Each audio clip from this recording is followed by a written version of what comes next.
I'm a senior research associate at the Kinsey Institute, and my areas of specialization are focused around sex tech, so sexual technologies, and how people engage with them to form and maintain relationships for intimacy and for community formation. Okay, I want to talk about that. Yeah. So, sex tech for intimacy, forming relationships, and community formation. Mm-hmm. Those I feel like are like the building blocks of connection, right?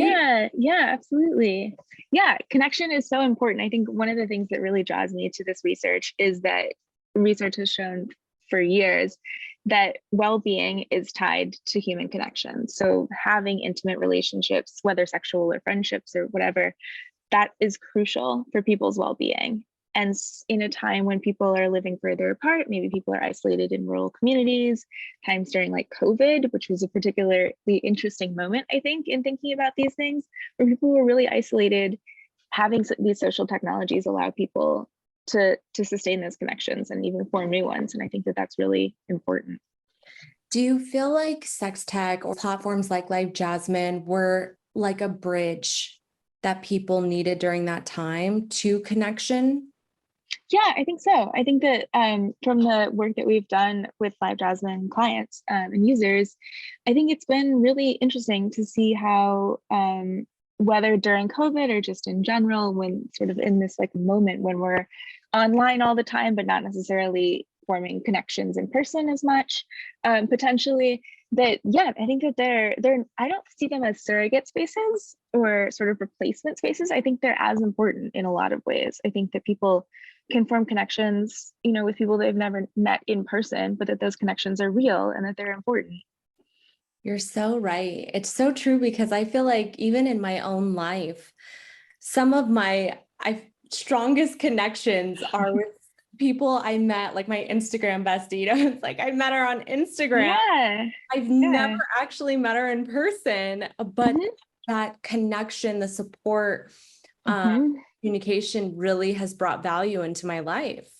Yeah, absolutely. And I think for people who maybe don't have access to, like, I'm thinking of people who are like in rural communities who are maybe sexual minorities or something, people that don't necessarily have access to the community that they want where they are, these spaces are crucial for people. You mentioned a few minutes ago, your research with Live Jasmine, Mhm. and the Kinsey Institute has come out with some really fascinating research. Yeah, yeah. What is there any piece of the research that surprised you?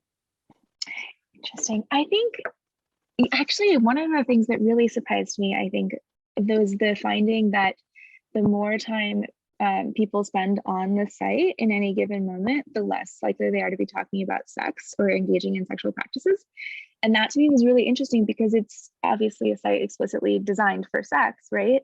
So at least that's the perception of it. And then to have people on there actually forming connections and having conversations about their lives and whatever, I think is just it's not perhaps surprising in the way that we have thought about sex work historically. I think that's always been a major component of it.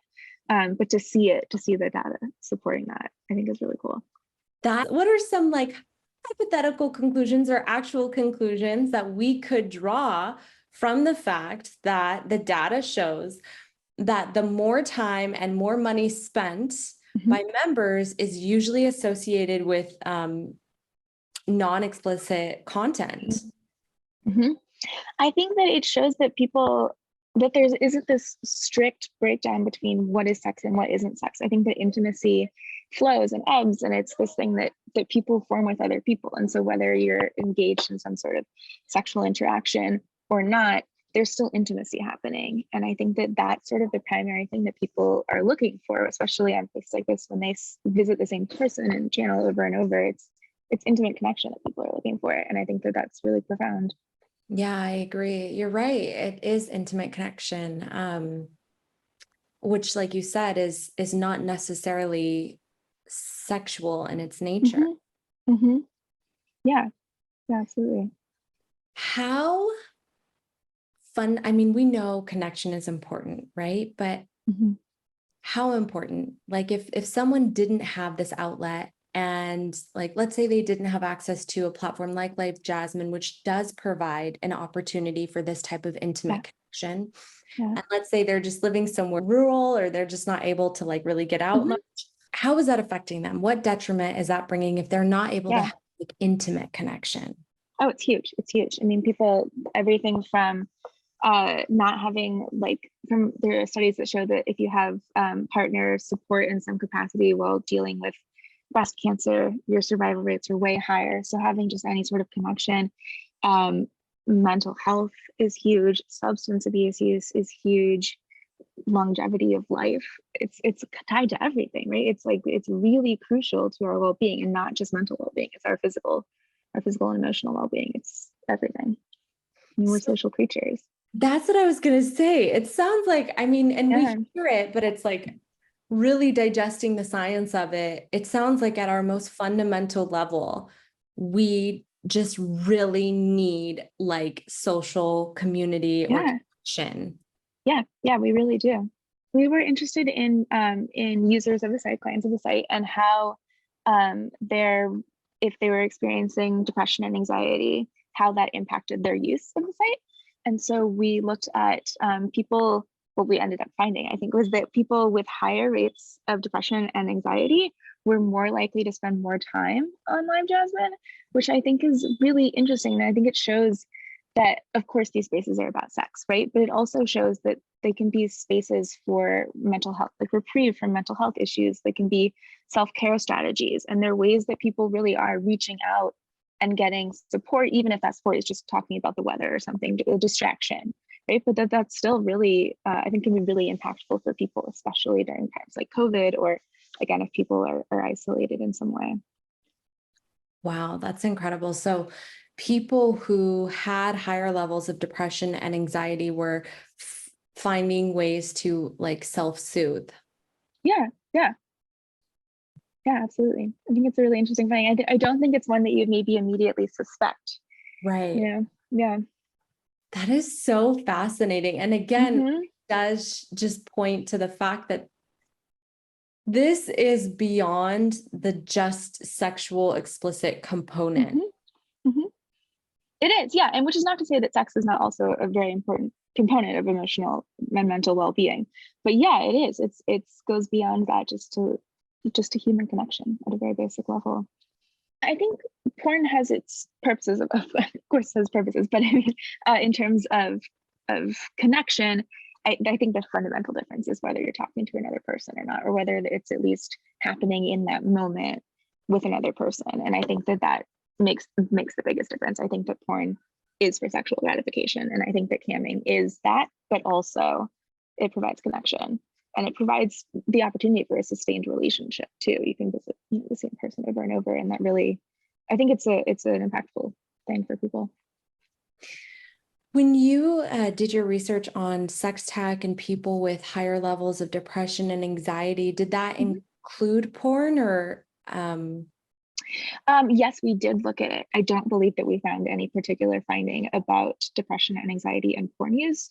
I think that was fairly consistent regardless of people's mental status. Oh, wow. And that's very interesting. Yeah. So it really was, that tells me that, yeah, with it's the connection, the interaction with people that have higher levels. It's these interactive forms of sex tech. Yeah, absolutely. What, in your opinion, can we do personally and culturally to become more comfortable with intimacy? Interesting question. I think intimacy, there is an expectation still, again, that intimacy should happen in particular ways. So it should happen inside of a heterosexual marriage. And these ideas seem, like we've been talking about for years, they seem so outdated. And yet they're still a really strong social guiding force. And so accessing intimacy, even in the context of friendship, that's non-sexual intimacy, and not being prioritized for a lot of people. So there's a lot of work in like ace community and asexual communities about the importance of non-sexual intimacy. Having things like, there are like cuddle parties that pop up, they're like these decidedly non-sexual spaces. And I think that in some ways just not decoupling intimacy from sexuality, but saying that there are other forms of intimacy and that we should value those too. And I think that that would help us sort of understand the importance of intimacy in our lives. So right. Actually, a light bulb just went off, and it's like, you're right. We have been kind of programmed almost with these ideas of like, okay, I'm only intimate with my partner, and this is Right. what that looks like. And it's weird if I'm intimate with a friend that I love, you know what I mean? Mm-hmm. It could be just like holding a hand, or just like that physical connection or support, or just really sharing Yeah. or whatever. It could be anything, you know, Yeah. Yeah. but And there. just valuing that relationship as well. Yeah. Like really giving it primacy. Yeah, that's so true. But you're right. Like there is this idea where it's like, no, it looks like this and it needs to be with this person only. And it's not okay if it's over here, or, you know, like, Exactly. Yeah. Yeah.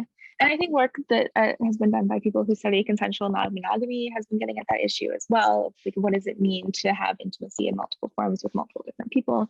So I think the research is coming, and I think it will be interesting to see what some of those outcomes are. if you could put into one or two words what you think the number one benefit members get from camming sites like Live Jasmine, Mhm. what are those benefits? Yeah, I mean, for me, after doing this research, I really think that it is that it's a connection with another human, whether it lasts for 5 minutes or whether you see that person every week for a year, whatever it is. I think that that really is it. I think that's the reason that people would choose that over watching porn or something. It really, I think it's that connection. We have all of these survey responses that were open-ended, and time again, people wrote that they were just interested in having somebody ask how their day was, or wanting to know whatever, what they were reading for a book that week or whatever it was, but just like a very sort of basic human connection. Right. Do you think the models are being served in similar ways? I'm curious. I think yes. I want to say yes. I haven't read through all of those responses yet, so I'd be curious to see how they map on, because there's still the sort of emotional labor that's being performed, which isn't a bad thing. It's just an interesting thing to think about, like how are people thinking about the work that they're performing. But yeah, I think so. I mean, these people the connection goes both ways, right? I mean, you can't, it would seem like it would be exhausting to fake human connection for hours and hours and hours every day, right? So there has to be some genuine connection happening. And yeah, I think so. I think that it's probably a large part of the reason that people are drawn to it. Getting to talk to people, getting to interact with people. Yes, definitely. That's what I've heard from the models for sure. Mm-hmm. How would you value like that in-person, hands-on connection, Mm-hmm. and then this digital connection that is connecting most of us, you know? Yeah. Yeah. I mean, I think you can take one totally over the other, one or the other. I think that they both have a really important place. I think, when sex tech sort of runs the gamut from things like porn that are very non-interactive, but interactive sex tech especially, I think really has a place. And I think that it has a place alongside these other things, not necessarily in the absence of other things, but alongside other forms of connection and interaction. I think, Bluetooth sex toys, for example, can do a lot to benefit a couple who see each other in person, but then they're also using this maybe when they're on vacation or whatever. So I think that there's a possibility for even more connection with these technologies. I love that. The possibility for even more connection, which sounds like as human beings, we can't really have enough, right? Right, exactly. Yeah. How do we create a more sex positive society? There's a dissertation question. I think you start from when kids are little and you tell them, you start at age appropriate sex education. I think that that's crucial. I think you have a clear understanding of what is consensual and what is not, and then dividing on that line very firmly without stigmatizing sex. So I think that, like, there's a new California legislation where you get fined if you send an unsolicited dick pic. And I think it raises really interesting questions about, will that end up policing people's behaviors for the better? Or will it police people's behaviors to the point where they're maybe not engaging in the practice at all, even if it is solicit? So it's like, there's these questions that I think are really interesting. But I think that finding that line of how do we promote a positive and healthy sexual environment for people, how people express themselves without fear of retribution or what have you, if they're doing it properly. If they're not doing it properly, then I don't care. But yeah, I don't, it's hard. And then it has to happen societally. It has to happen with, as I think like various forms of sex tech become more accessible, they'll probably become more accepted. You know?